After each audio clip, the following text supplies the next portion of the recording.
For at lede efter liv i universet, så er det første, vi har brug for, det er egentlig at kunne definere, hvad er liv. Og der er den simpleste definition, vi kan finde på, det er, at en levende organisme, det er noget, som er afgrænset fra omgivelserne. Det er for eksempel en cellevæg omkring en celle eller hud omkring mig. Altså man kan ligesom se forskel på mig og det, der er omkring mig. Det næste, det er, at der skal være et stofskifte. Der skal altså være en energiproduktion, som gør, at en levende organisme kan komme omkring og gøre et eller andet. Og den tredje, vi synes, der skal være opfyldt, det er, at en levende organisme skal kunne reproducere sig selv. Altså liv skal kunne lave et nyt liv. Og det lyder jo meget simpelt, og på en måde er det også, men samtidig har vi lige nu fået lavet en definition, som faktisk udelukker de udmærkede muldyr. Og et muldyr er en krydsning mellem en hest og en æsel, men de kan ikke reproducere sig selv. Men samtidig er vi jo ikke i tvivl om, når vi står ved siden af en, at det er et levende organisme. Så det er faktisk svært at definere præcis, hvad liv er, som indeholder alt det liv, vi allerede kender, og ikke indeholder ting, som vi ikke mener er levende, som for eksempel biler. Så kan vi sige, at liv er den udbydelige del af DNA.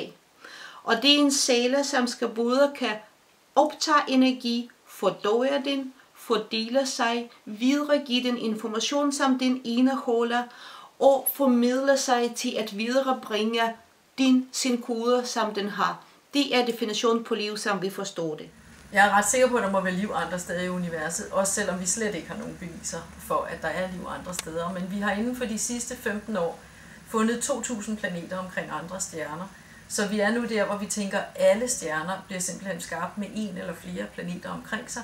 Og det vil sige, at der er jo rigtig, rigtig uendelig mange planeter ude i universet, og det skulle jo være mærkeligt, hvis der ikke er nogen af dem, som også har levende organismer ligesom os. Så jeg er helt sikker på, at der må være liv andre steder. Om det er så nogen, vi kan snakke med, det er jo så et andet spørgsmål.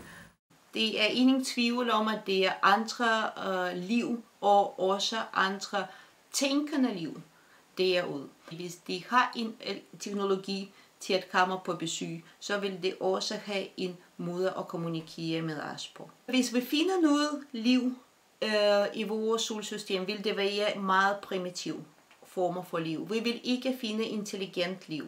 Hvis vi finder liv i rummet, så er jeg ret overbevist om, at lige i starten med det er rigtig stor betydning for menneskeheden, fordi vi vil tænke, wow, der er levende organismer, og specielt hvis de måske minder lidt om os, men selv hvis det bare er bakterier, så vil vi blive ret begejstrede.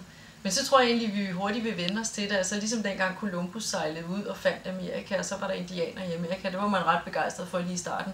Og så vendte man sig til, når ja, så var der også et kontinent derovre, vi har jo travlt med det, vi er her. Så sådan tror jeg også, det vil blive. Hvis det ikke er nogen, vi ligefrem kan snakke med, så bliver det sådan lidt, så er de derude, det er meget hyggeligt, og vi er her, og vi har travlt med at leve hver vores liv.